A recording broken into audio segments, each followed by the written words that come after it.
Saudara-saudari yang terkasih, salam kamir. Kekaguman ilahi mengarah pada iman dan rahmat.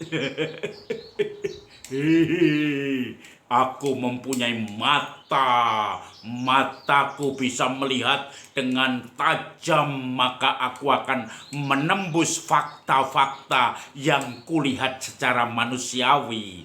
Mataku tajam untuk melihat duk in altum yang lebih dalam, beyond atau di balik peristiwa-peristiwa yang nyata. Maka saudara-saudari yang terkasih, kacamata ini bisa menembus, melihat apa yang terjadi, tidak hanya yang kelihatan secara manusiawi, secara jasmani, tetapi di balik itu semua. Saudara-saudari yang terkasih, kita akan mendengarkan hari ini bicara tentang bagaimana ajaran Yesus tentang akhir zaman. Maka saudara-saudari yang terkasih, kita akan mendengarkan ajarannya itu pada minggu ya biasa yang ke-33 ini, di mana minggu depan sudah menjadi akhir dari tahun liturgi B tahun 2024 atau genap ini. Begitu Injil yang diajarkan oleh Yesus tentang akhir zaman. Sekali peristiwa dalam khotbahnya tentang akhir zaman, Yesus berbicara kepada murid-muridnya. Pada masa itu sesudah siksaan-siksaan yang berat, matahari akan menjadi gelap, bulan akan tidak bercahaya, dan bintang-bintang berjatuhan dari langit, dan kuasa-kuasa langit akan guncang. Pada waktu itu orang akan melihat Putra Manusia datang dalam awan-awan yang dengan segala kekuasaan dan kemuliaannya. Pada waktu itu pula ia akan menyuruh keluar malaikat-malaikat yang akan dan mengumpulkan orang-orang pilihannya dari keempat penjuru bumi, dari ujung bumi sampai ke ujung langit. Tariklah pelajaran dari perumpamaan tentang pohon ara. Apabila ranting-rantingnya melembut dan mulai bertunas, kamu tahu bahwa musim panas sudah dekat. Demikian juga jika kamu lihat hal-hal itu terjadi, ketahuilah bahwa waktunya sudah dekat, sudah di ambang pintu. Sesungguhnya aku berkata kepadamu, orang-orang zaman ini tidak akan berlalu sebelum semuanya itu terjadi. Langit dan bumi akan berlalu, tetapi perkataanku tidak akan berlalu. Tetapi tentang hari dan saat itu, tidak seorang pun yang tahu, malaikat-malaikat di surga pun tidak, dan putra pun tidak. Hanya Bapa yang tahu. Begitulah yang dikatakan oleh Tuhan tentang akhir zaman. Maka saudara-saudari yang terkasih, sebetulnya kita diajak untuk melihat kalau pelajaran dari perumpamaan tentang pohon ara, bagaimana ketika sudah mulai bertunas dan disitulah akan ada musim panas, dan kemudian tumbuhlah mereka semua. Dan kita diajak untuk semakin melihat lebih dalam lagi. Maka saudara-saudari yang terkasih, tidak ada yang tahu persisnya ajaran tentang akhir zaman itu kapan terjadi. Hanya Bapa yang tahu. Tetapi kita diajak untuk menggunakan tanda-tanda yang ada di dunia ini, supaya kita melihat lebih dalam lagi, supaya kita melihat tanda-tanda zaman dari pelajaran tentang perumpamaan pohon ara itu.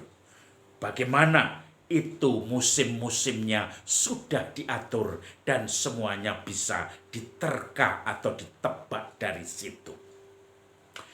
Kalau kita tidak bisa melihat apa yang dibalik apa yang sudah terjadi ini, hanya melihat secara wantah, secara manusiawi, secara jasmani yang kita lihat, maka kita tidak akan lagi menemukan karya Tuhan di balik semua itu.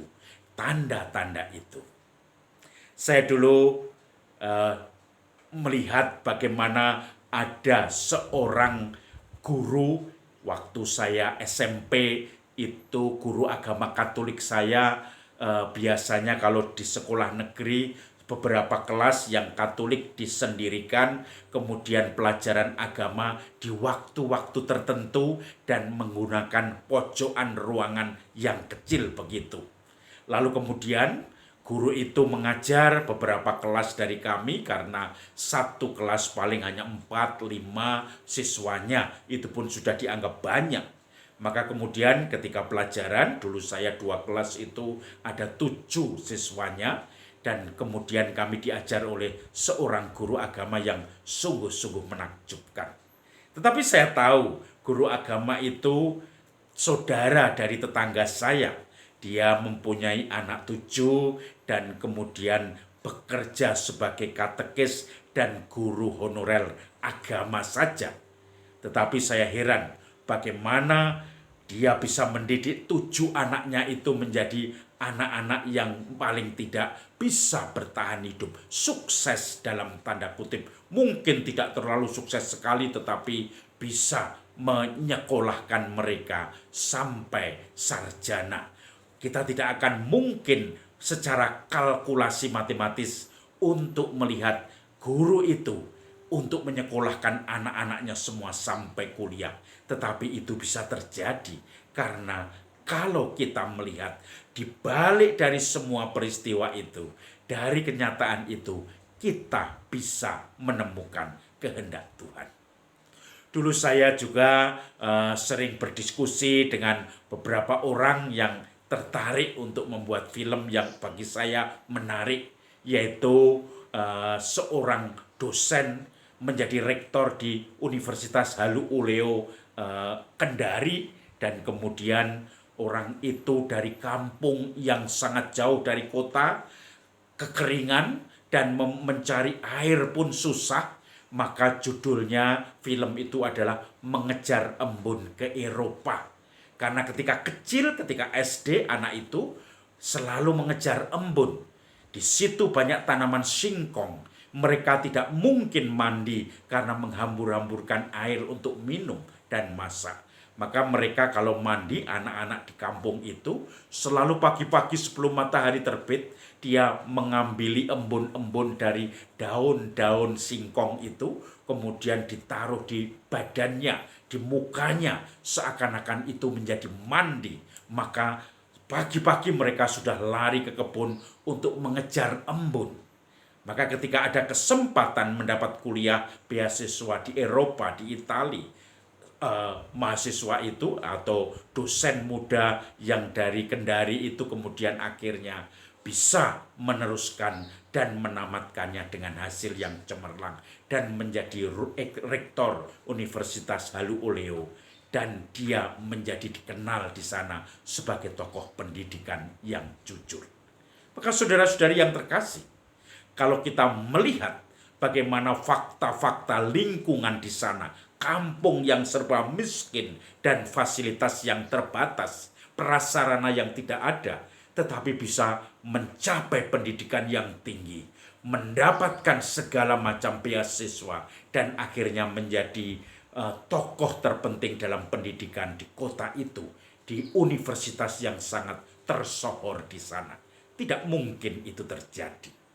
Maka sekali lagi, mata batin kita melihat tanda-tanda zaman, melihat peristiwa yang terjadi di sekitar kita, maka kemudian pelan-pelan kita diajak untuk duk in altum, menebarkan jala di tempat yang lebih dalam, supaya mata batin kita melihat lebih dalam lagi, refleksi-refleksi hidup atas peristiwa-peristiwa yang terjadi, yang tidak mungkin nampaknya, tetapi ternyata terjadi.